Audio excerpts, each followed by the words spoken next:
안녕하십니까. 혼란한 정치 시사 이슈를 술술 풀어보는 선거권의 혼술 5월 27일 금요일 늦은 시간에 인사드립니다.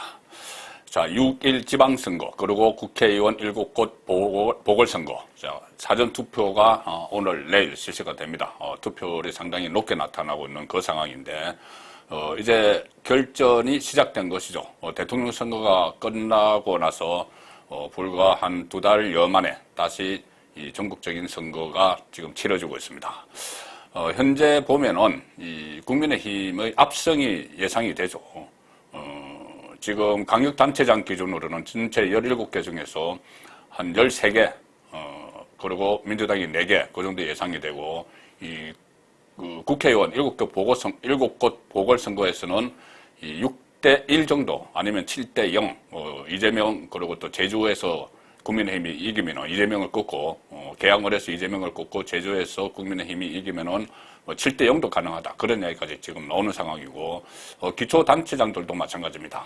전국의 기초단체장, 4년 전과는 완전히 확연히 이 상황이 바뀐 이런 여론조사 흐름이 그렇다는 것입니다. 여론조사 흐름도 그렇고, 뭐 현장에서 느끼는 민심도 그런 것 같습니다.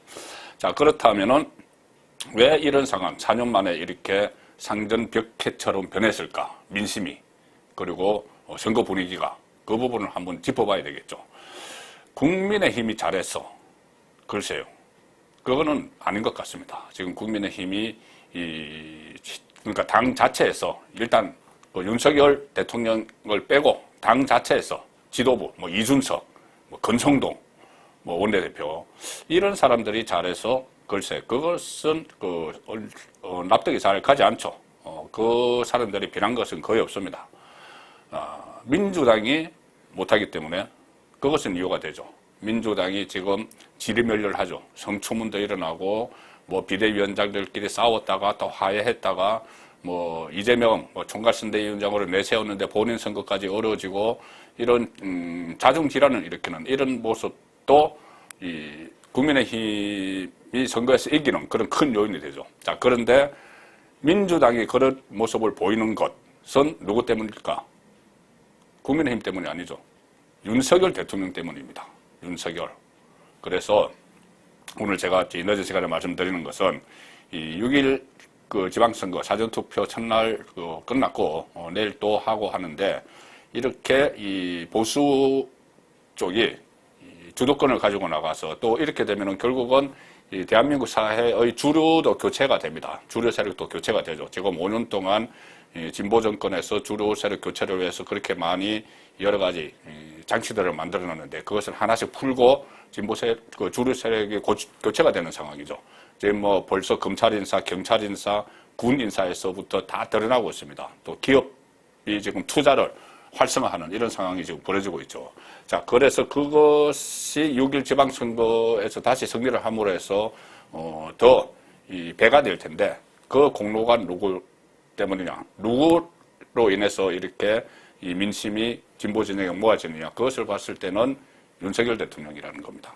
그래서 민주당 지리멸렬, 자중질환하는 것도 윤석열 효과다, 그렇게 볼 수가 있는 것이고 5년 만에 이 정권을 교체를 한 10년 주기인데 그전에는 5년 만에 정권을 교체를 한 윤석열 효과가 이번 지방선거의 최대 현상이다.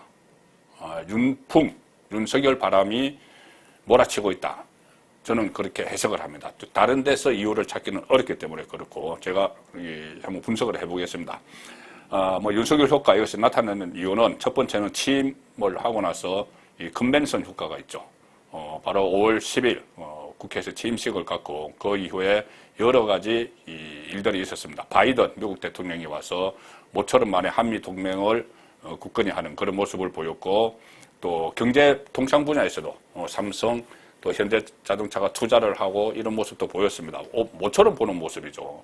또 북한이 미사일을 쏘니까 대형 미사일을 또 발사를 하고 자 이런 것들이 보수뿐이 아니고 보수층뿐이 아니고 중도층의 마음도 많이 움직이는 것 같습니다. 그리고 여러 가지 지금 광폭 행보를 보여주고 있죠. 윤석열 대통령이 뭐 청와대 저 뒤에 보는 청와대를 완전 개방을 해서 정말 어려울 것 같았는데 실제로 개방을 해서 저기 관람객들이 수백만 명이 신청을 하는 자, 그런 상황을 연출을 했고, 저기서 떠나서 용산 집무실에 가서는 매일 아침 기자들과 만나서 이야기를 나누는 그런 상당히 지금까지 보기 어려웠던 그런 획기적인 일들을 하고 있습니다. 또 뭐 주말에 대통령 부부가 나들이를 한다거나 5.18 때 당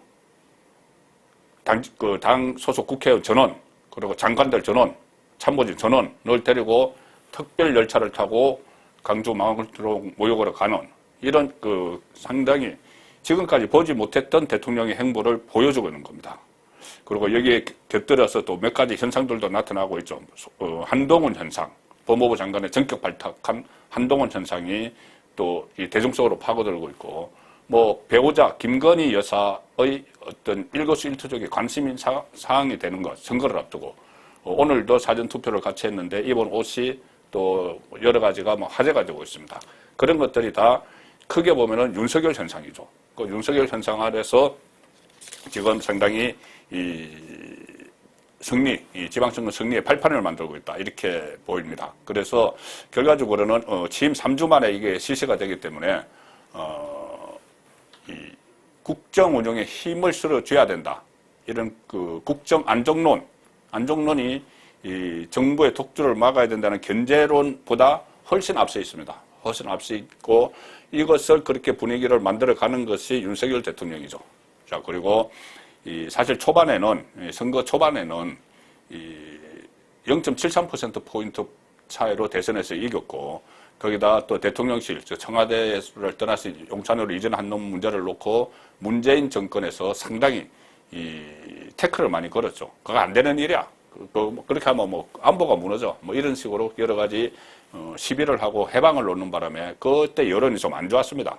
그리고 거기다 김인철 사회부총리 낙마, 정호영 보건복지부 장관 후보자 낙마, 이런 것들도 있었고, 자, 그래서 처음에 출발을 할 때는 낮은 국정운영 지지율이 아주 낮게 출발을 했죠. 자, 그때는 선거 초반전이었습니다. 그런데 이게 선거 중반전이 들어가고 이렇게 2주 정도 이렇게 지나면서 또 이제 종반전이죠. 이렇게 되면서 여론이 상당히 반전이 됐습니다. 이 윤석열 대통령에 대한 국정운영 평가가 처음 실시되기 시작했는데 그것부터 지금 올라가고 있죠. 제가 말씀드린 이런 여러 가지 현상들 때문에 취임 컨벤션 효과, 바이든 회담, 또 조각도 어쨌든 마무리했죠. 그리고 여러 가지 강폭 행보들, 김건희, 한동훈 이런 것까지 해서 올라가고, 이 국정운영 평가가 올라가니 같이 국정 안정론도 같이 올라가면서 선거 각 후보들에 대한 여론조사에서 국민의힘 후보들이 탄력을 받는 그런 상황이 이어지고 있습니다. 이렇게 되니 후보들도 윤석열 마케팅을 벌이고 있죠. 윤심이 나에게 있다. 그리고 접전 지역에 가서는 어떤 인물론을 펼치기보다, 가령 예를 들어서 경기도 같은 경우에 김은혜와 김동연 인물 대결을 펼치기보다는 내가 여당 후보고 윤석열 대통령의 요정이 나에게 있어서 내가 공천까지 됐기 때문에 내가 경기도 지사가 되면은 많은 국고 보조를 받을 수 있다. 자, 이런 그런 전략이 지금 먹히고 있는 겁니다. 이것이 대통령 직무 평가가 수행 평가가 상당히 높기 때문에 그런데, 특히 그 중에서도 지금 수도권의 윤석열 대통령에 대한 국정 평가가, 수행 평가가 60%를 넘어서기 시작을 했습니다. 서울, 인천, 경기에서. 자, 이것과 맞물려서 오늘 갤럽이 중앙일보와 발표를 한 게 있죠. 서울 오세훈, 인천 유정보, 경기 김은혜 모두 상대방 후보를 오차 범위 내에 앞섰다. 오차 범위 밖으로 앞섰다. 오차 범위 밖으로 크게 앞서고 있다. 자, 그것은 결국 윤석열 대통령의 직무 수행 평가가 수도권에서 이렇게 확 60%대로 뛰어오르고 있는 것, 이것과 같이 연결이 되는 것이죠. 그래서 윤석열 효과라는 이야기를 지금 들을 수가 있는 겁니다. 국민의힘 소속 후보들도 윤풍을 적극적으로 활용을 하면서 마케팅을 벌이고 있는 이 상황이고, 자, 그런데 상대적으로 조금 전에 말씀드렸다시피 이준석 당대표가 지금 본인이 어쨌든 중심이 돼서 자기가 선거를 총괄 지휘하고 있는데, 대통령이 총괄 지휘할 수는 없으니까. 그런데 이준석 대표 본인이 어떤 성접대 의혹 이런 거 또 강용석과의 마찰, 또 안철수와의 갈등, 이런 그 마이너스 요인이 계속 부각이 되면서 이준석 대표의 존재감은 미미합니다. 본인은 여기저기 계속 뭐 지원 유세를 다니고 있지만은 지금은 거의 개양어뢰 오릴하는 그 상황이죠. 자, 그래서 실질적으로 이 선거는 윤석열 대통령과 이재명은 개항을 국회의원 보궐선거 후보지만은 총괄선대위원장입니다. 원톱입니다. 총괄선대위원장 이재명 밑에 이 비대위원장 2명이 상임선대위원장으로 있죠. 윤호중과 오늘 그 논란을 일으켰던 이 두 사람이 이 총괄선대위원장으로 있습니다. 자, 그래서 이 상황에서는 그러면은 결과적으로 보면은 이 윤석열과 이재명 이 두 사람이 지금 위치는 완전히 다르지만은 이 선거의 중심에 서 있는 것이죠. 두 사람이 어떻게 보면은 리트 매치를 벌이는 거나 마찬가지입니다. 이재명이 지고 나서 바로 출마를 하고 총괄선대위원장을 맡았기 때문에 그렇습니다. 자, 그러면 1라운드에서는 좀 어렵게 이겼죠. 7% 남짓 이기는 아주 진땀승을 했습니다. 여론조사에서는 많이 앞서 있었지만 이 지지율 조사에서 앞서 있었지만 막판에 민주당 지지층이 결집을 해서 투표장에 가는 바람에 24만 표 차이밖에 안 났습니다. 진땀승을 거뒀는데 바로 이어져서 지금 2라운드가 펼쳐지고 있죠. 윤석열 대 이재명. 그런데 지금 2라운드에서는 상당히 크게 진땀승이 아니고 거의 뭐 한판승, 유도로 치면 한판승으로 완전히 제압을 할 것 같습니다. 바둑으로 치면 만방 승리. 자, 이렇게 되면은 이재명 후보는 윤석열 대통령에게 2번 내리 패배하면서 이제 정계 은퇴의 길로 갈 수밖에 없겠죠. 그리고 검찰 수사도 받고 할 겁니다. 그리고 그 여파는 이 정계 개편으로 야당발 정계 개편으로 이어질 가능성이 높습니다. 친문, 친 이재명 쪽이 갈라서면서 책임론 때문에. 자, 그래서 그런 상황이 되면은 결국은 여소야대 정국이 어느 정도 해소가 되면서 윤석열 대통령의 국정 운영에 훨씬 좀 도움이 되는 그런 정치권 지각 변동이 일어날 수도 있다.